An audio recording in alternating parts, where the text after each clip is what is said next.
Hello, everybody. My name is Jeff Sabo, and welcome to another edition of Behind the Cape. First off, I apologize for the delay between episodes. I was pretty busy during the fall and the winter, so my apologies. And today's topic, well, since all that has gone on with the coronavirus, I'm going to be honest, even before that, I've not been able to really get to the movie theater much, so I've not seen Birds of Prey.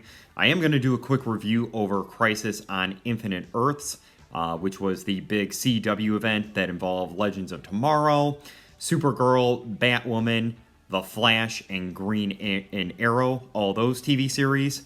Let's see, there are going to be some spoilers, so just bear with me at the moment. I'm assuming most people who've watched, or are watching this have probably seen it already, but overall, I thought the first few episodes, were pretty good. The first three that were aired in December. The only criticisms I really had with it is, number one, I really didn't think that the cameo with Tom Welling, reprising his role as Clark Kent, really had anything to do with the story later on. And I have to admit, I was pretty disappointed. They had the storyline in there where he gave up his powers and he was no longer the Man of Steel. So I was really kind of disappointed in that. And another part of it, too, was, okay, he punches Lex Luthor, and it turns out that he wasn't, who Lex was looking for as part of the storyline.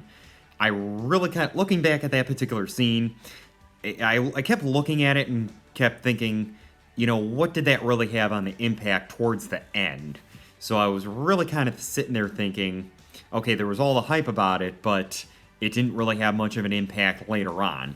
I thought the Ezra Miller cameo as the Flash really was a key point in that. I really thought it was a great surprise, how nobody saw it coming. Personally, I think it could really set it up for not only future cameos, but there's also a rumor it was put in to set it up later on for the Flash movie coming out in a couple of years.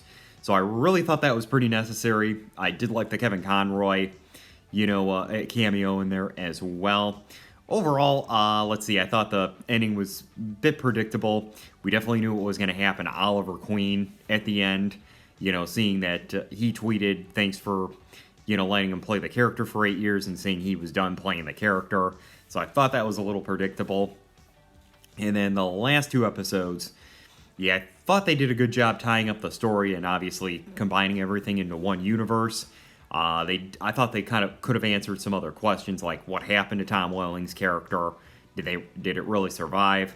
I did like the how they did bring closure back to Brandon Routh reprising the role as the Man of Steel, and you kind of wonder. And I thought they kind of did a great job tying that in.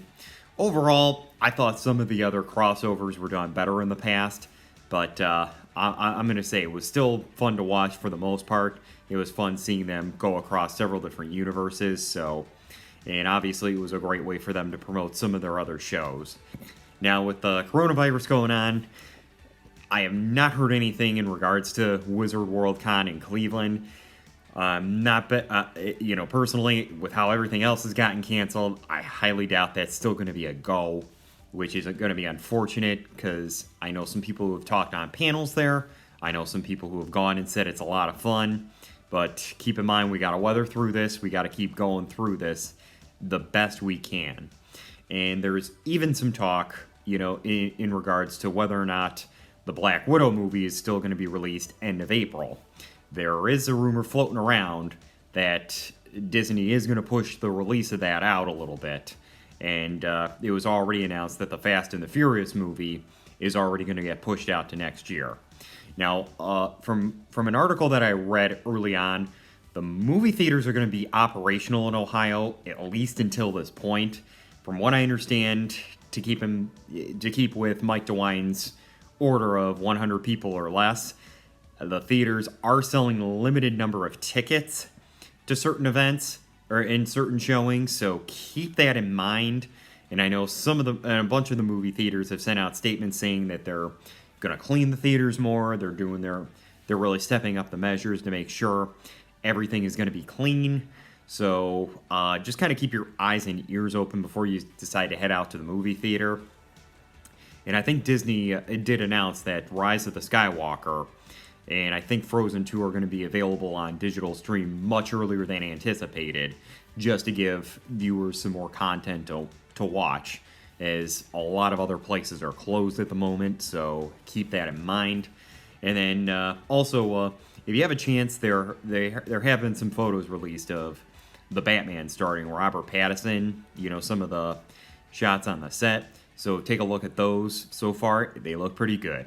Well, that's going to wrap it up from here. I'm Jeff Sabo, and thanks for watching Behind the Cape.